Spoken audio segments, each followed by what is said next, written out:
یہاں تک کہ اگر ہماری آنکھیں نہیں دیکھ سکتی اور ہمارے کان سن نہیں سکتے ہیں، چاہے ہم اسے اپنی زندگی میں نہ جانتے ہوں، ہمیں یہ جان لینا چاہیے کہ خدا جو کامل ہے کہ کام میں کوئی ناکامی نہیں ہے، اور ہمیں یقین رکھنا ہے ابدی اور غیر متغیر کلام خدا کے ساتھ چلنا۔ بائبل جو وقت سے ماورا ہے، خدا کے ساتھ چلنا، حصہ 29۔ دستبردار نہ ہوں، قبول کریں۔ مرد خدا کے طور پر کھڑا ہونے اور ان لوگوں کو تعلیم اور تربیت دیتے ہوئے جنہیں مرد خدا کے طور پر بلایا گیا ہے، ایسے اوقات بھی آتے ہیں جب ہم دستبردار ہونا چاہتے ہیں اور دستبردار ہونے کے سوا کوئی چارہ نہیں ہوتا۔ پھر ہم سوچتے ہیں کہ دستبردار ہونا ناکامی کے مترادف ہے، اور ہم مگرمچھ کے دانتوں کے لیے دعا کرتے ہیں جو آخر تک کاٹتے رہتے ہیں۔ لیکن ہمیں یہ جاننے کی ضرورت ہے دستبردار ہونا ناکامی نہیں ہے، اور بعض اوقات دستبردار ہونا ضروری ہوتا ہے، کیونکہ اگر ہم دستبردار ہو بھی جائیں تو اگر وہ خدا کے بچے ہیں تو خدا کبھی دستبردار نہیں ہوگا۔ اگر دستبردار ہونے کو ناکامی سمجھا جائے تو یہ میرے لالچ پر مبنی ہے۔ اگر کسی کو قائم کرتے ہوئے خود کو ظاہر کرنے کی لگن ہے تو ہم ناکامی کے نتائج کو قبول نہیں کر سکتے، کیونکہ ہم دیکھتے ہیں کہ نتائج ہماری کامیابی یا ناکامی سے جڑے ہوئے ہیں، لیکن یہ سچ نہیں ہے۔ ہمیں صرف اپنے دیے گئے وقت اور ہمیں دیے گئے کردار میں اپنی پوری کوشش کرنی ہے۔ ہمیں دیے گئے وقت میں اپنی پوری کوشش کرنے کے باوجود بالکل بے پھل رہنا ٹھیک ہے۔ اگر ہم نے خدا کے سامنے اپنی پوری کوشش کی ہے تو ہمیں دیے گئے ان نتائج کو قبول کرنا چاہیے۔ موسیٰ اور بنی اسرائیل۔ بنی اسرائیل کے لیے موسیٰ کا مقصد اس مقام سے جو خدا نے اسے دیا تھا اس وقت تک تھا جو وقت خدا نے اسے دیا تھا، یہ کچھ زیادہ اور کچھ کم نہیں ہے۔ موسیٰ اپنی مایوسی، ناکامی اور اسرائیل کے لوگوں پر غصہ کی وجہ سے بار بار دستبردار ہونے کو تھا۔ اول، موسیٰ نے بار بار خدا کو انکار کیا جب اس نے کہا کہ وہ موسیٰ کو اسرائیل کے لوگوں کے پاس بھیج رہا ہے، کیونکہ وہ اسرائیلیوں کی بد کرداری کو پہلے سے جانتا تھا۔ موسیٰ نے خدا سے کہا، میں کون ہوں جو فرعون کے پاس جاؤں اور بنی اسرائیل کو مصر سے نکال لاؤں؟ تب اس نے کہا، اے خداوند، میں تیری منت کرتا ہوں کسی اور کے ہاتھ سے جسے تو چاہے یہ پیغام بھیج۔ موسیٰ نے خداوند سے کہا کہ دیکھ، بنی اسرائیل نے تو میری سنی نہیں، پس میں جو نامختون ہونٹ رکھتا ہوں فرعون میری کیوں کر سنے گا؟ اور خروج کی جنگ کے دوران اور خروج کے بعد بیابان میں اس نے بنی اسرائیل سے دستبردار ہونے کی کوشش کی۔ تب موسیٰ خداوند کے پاس لوٹ کر گیا اور کہا کہ اے خداوند، تو نے ان لوگوں کو کیوں دکھ میں ڈالا اور مجھے کیوں بھیجا؟ کیا یہ سب لوگ میرے پیٹ میں پڑے تھے؟ کیا یہ سب مجھ ہی سے پیدا ہوئے تھے؟ جو تم مجھے کہتا ہے کہ جس طرح سے باپ دودھ پیتے بچے کو اٹھائے اٹھائے پھرتا ہے، اسی طرح میں ان لوگوں کو اپنی گود میں اٹھا کر اس ملک میں لے جاؤں جس کے دینے کی قسم تو نے ان کے باپ دادا سے کھائی ہے۔ میں ان سب لوگوں کو کہاں سے گوشت لا کر دوں؟ کیونکہ وہ یہ کہہ کر میرے سامنے روتے ہیں کہ ہمیں گوشت کھانے کو دے۔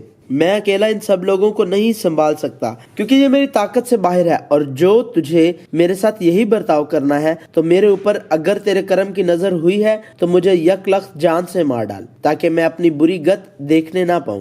لیکن موسیٰ نے بالآخر بے وقوف بنی اسرائیل کو قبول کیا اور خدا اور اسرائیل کے درمیان ثالث کے طور پر کھڑا ہو گیا۔ اور موسیٰ خداوند کے پاس لوٹ کر گیا اور کہنے لگا، ہائے، ان لوگوں نے بڑا گناہ کیا کہ اپنے لیے سونے کا دیوتا بنایا، اور اب اگر تو ان کا گناہ معاف کر دے تو خیر، ورنہ میرا نام اس کتاب میں سے جو تو نے لکھی ہے مٹا دے۔ سو خداوند کی قدرت کی عظمت تیرے ہی اس قول کے مطابق ظاہر ہو کہ خداوند قہر کرنے میں دھیما اور شفقت میں غنی ہے، وہ گناہ اور خطا کو بخش دیتا ہے لیکن مجرم کو ہرگز بری نہیں کرے گا، کیونکہ وہ باپ دادا کے گناہ کی سزا ان کی اولاد کو تیسری اور چوتھی پشت تک دیتا ہے۔ سو تو اپنی رحمت کی فراوانی سے اس امت کا گناہ جسے تو مصر سے لے کر یہاں تک ان لوگوں کو معاف کرتا رہا ہے، اب بھی معاف کر دے۔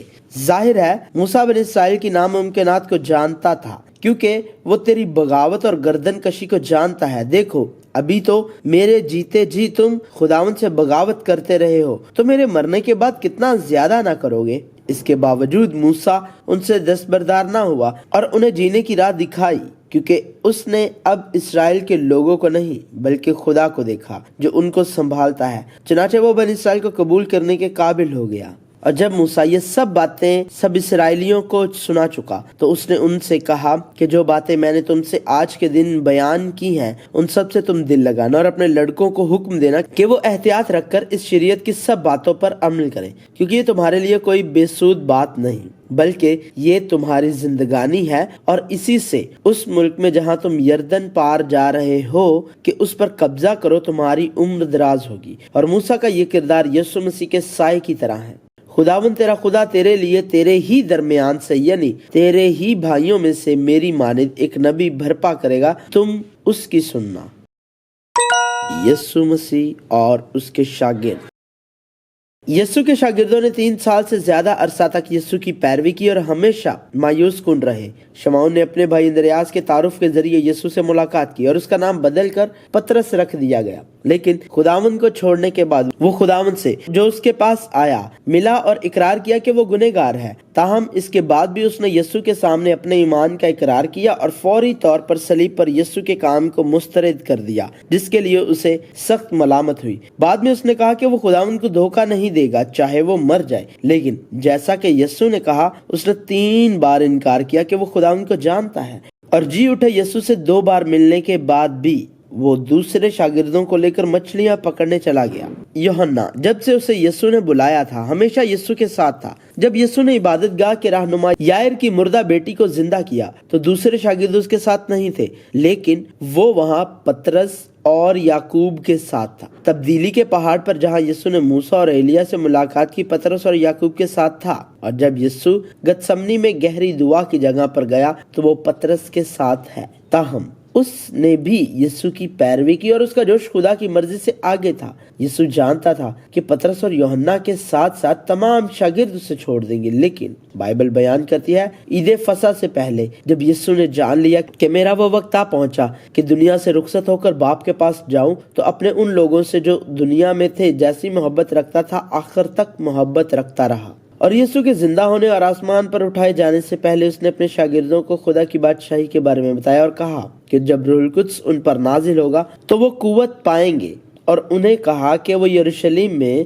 تمام یہودیہ اور سامریہ میں اور زمین کی انتہا تک انجیل کے گواہ بنے۔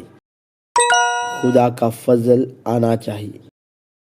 یہ خدا کا فضل ہے کہ ہم جو دنیا سے تعلق رکھتے تھے اور دنیا دار بن کر رہتے تھے، لیکن پھر بھی خدا کی طرف سے ہماری سمت بدل گئی، اور یہ صرف خدا کے فضل سے ہے کہ ہم خدا کی طرف سمت کو جاری رکھ سکتے ہیں اور خدا کی قربت حاصل کر سکتے ہیں۔ یسوع جانتا ہے کہ شاگردوں کی مکمل تبدیلی تبھی ممکن ہوگی جب روح القدس آئے گا جو خدا کے فضل سے آئے گا، لیکن مددگار یعنی روح القدس جسے باپ میرے نام سے بھیجے گا وہی تمہیں سب باتیں سکھائے گا اور جو کچھ میں نے تم سے کہا ہے وہ سب تمہیں یاد دلائے گا۔ لیکن جب وہ یعنی روح حق آئے گا تو تم کو تمام سچائی کی راہ دکھائے گا، اس لیے کہ وہ اپنی طرف سے نہ کہے گا لیکن جو کچھ سنے گا وہی کہے گا اور تمہیں آئندہ کی خبریں دے گا۔ اسی طرح ہمیں ہمت نہیں ہارنی چاہیے، ہمیں خدا کے کاموں کو قبول کرنا چاہیے، ہمیں نتائج سے متاثر نہیں ہونا چاہیے اور اپنی جگہ پر قائم رہنا چاہیے، کیونکہ ہم خدا کے وقت کو نہیں جانتے۔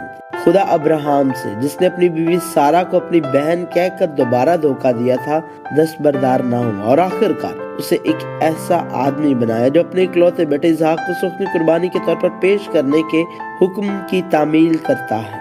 اور یعقوب جو دنیا کی برکات چاہتا تھا اپنے والد اسحاق سے 5 بار جھوٹ بولنے کے بعد آخر کار اس جگہ کی طرف سے لے جایا گیا جہاں خدا اسے برکت دے گا۔ پولس رسول کے نزدیک یوحنا مرکز وہ تھا جس سے اسے دستبردار ہونا پڑا، لیکن خدا نے یوحنا مرکز کو چنا اور اسے مرکز کی انجیل کا منصف بنایا۔ اس لیے ہم نہیں جانتے بائبل جو وقت سے ماورا ہے خدا کے ساتھ چلنا جاری ہے۔